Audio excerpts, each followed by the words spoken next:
So tonight we want to talk about what this legacy of the building has been, and what the challenges and opportunity that has been placed upon us and you and everybody who's helped to make it possible.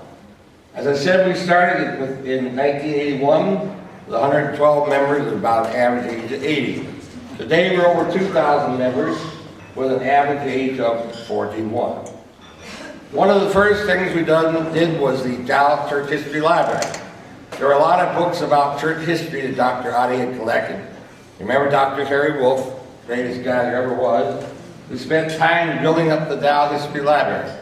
And today we have the history of all churches of all denominations below 8 miles. Not because Coleman said it, that's not what he really said anyway.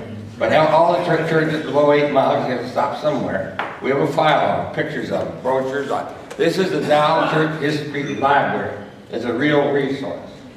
The next thing we did was go down in the basement. Basements are dark and dreary. If you've not been on the lower level, you're missing a whole lot of artwork and a whole lot of artifacts. This was built back in 1984. You'll notice the walls are the same today. The woodwork is the same. We built everything to be maintenance-free. Those are plastic siding. You wash it down, and that's stained. We haven't put an inch of paint on that since 1984, and it still looks great. Then we had to move up here to the auditorium. This was a gym. Back there above used to be where they sat in the gallery and watched them play basketball.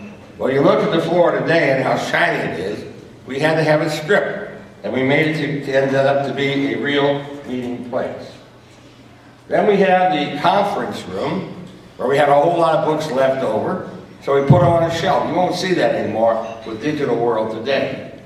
You can go to any church and find 4 walls and a ceiling. But the guy at Greenfield Village said, Dave, you know we're Greenfield Village. We're not Seven Flags over Texas. We're not the point down there in Ohio, Cedar Point.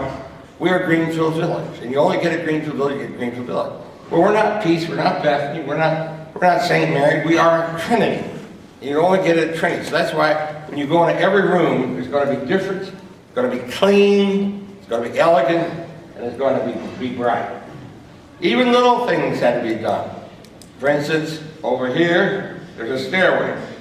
Well, there was all kinds of water damage back there. If you don't take care of facilities that have been entrusted to you, they're going to deteriorate.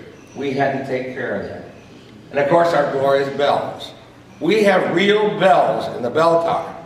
Some people think they're a electronic bell. They're not. They're real bells made in London.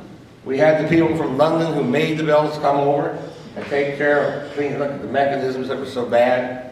You can grow up in the tower, play the bells by hand, or you can play them by with the, remember the old piano player, the type of thing with a wheel on it? You can play the bells with that.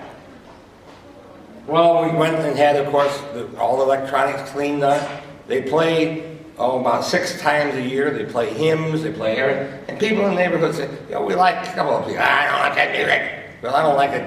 You're coming out your window either. You know? But, so, you know, we got a statement we make. And the statement, of course, is about faith. And then, of course,